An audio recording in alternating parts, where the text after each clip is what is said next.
Good morning, good afternoon, good evening, YouTube citizens. This is part two. Hey, I just came from outside cleaning my dog area where they do their business. And I couldn't think of a title, so this is why there's a part two. But I wanted to read the scripture that I was getting this thing from regarding just the relationship between a master and his, a master or his subordinate, wife, husband to wife, ruler, subordinate. But anyway, I was just thinking to myself when I was a child, I remember growing up, and when you have a father or just parents, they tell you what to do, and you have to clean the bathroom, you have to clean your room, you have to cook, you have to, you cut the grass.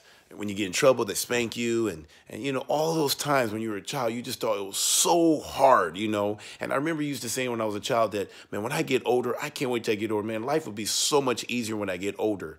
And now I'm 40 years old, and I've learned that the opposite is true. It was easier when I was younger, and it's harder now that I am a father, now that I am a husband. And so this is really for all the saints, but just a nugget for wives, for people that have people over them, rulers over them. It could be you can have a pastor over you, you can have a husband over you, you can have a boss over you, you can have a parent over you, you can have, a husband. I mean, all the different people that can be over you. I just want to let you know, man, it is so easy to be at the person who's the subordinate, looking at the person who's ruling over you and thinking that they have it easy. I even remember my days when I used to play ball. I mean, I remember college ball or even even in the pros, I mean, we would complain. The coaches would have their coffee and their sunflower seed and telling us what to do and telling us to run here. We were tired, dog tired. I mean, they would have us do gassers, up, downs,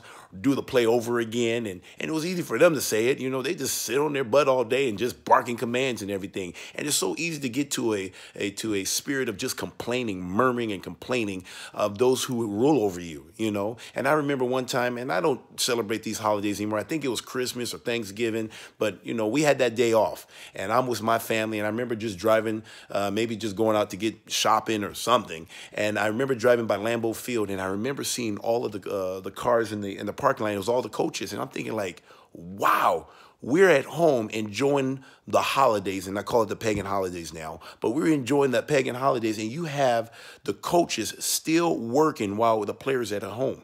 And then to find out, they get there before we get there. So they get there before there, get their thing prepped up. We come in, we get our plays, we go out and practice, then we go, shower up and leave, and they're still there. I remember talking to to one of the wives, and she says, man, it's like being a single mom living with being married to a coach.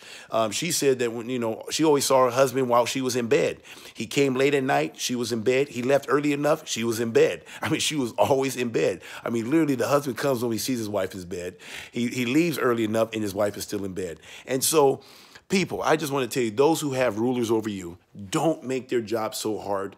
Don't murmur and complain. Understand that usually a person who's ruling over somebody else, they are the servant. They are serving you. And the coaches were serving the players. And the husband is serving the wife. And the pastor is serving the congregation. And so just understand, it is so true. So when Jesus says in Matthew 23:11, but he says, but that he that is greatest among you shall be your servant. When you go to Hebrews chapter 4, it even says here, Hebrews chapter 13, verse 17 says, obey them that have rule over you and submit yourselves, for they watch for your souls, and as they must give an account, that they may do it with joy and not with grief, for that is unprofitable for you. So when I would get upset with my coach, he has to answer to the coordinator, and the coordinator has to answer to the head coach, and the head coach has to answer to the GM, and the GM has to answer to the president. So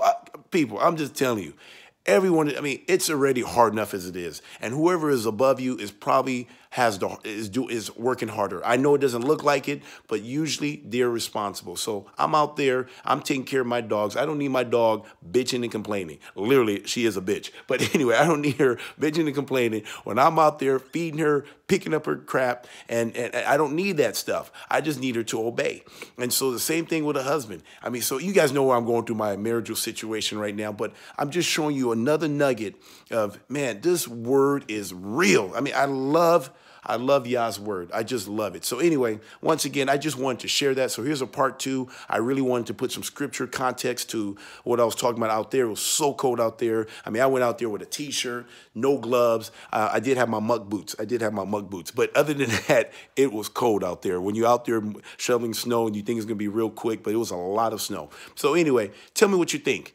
And have a nice day. Blessings. Shalom, shalom.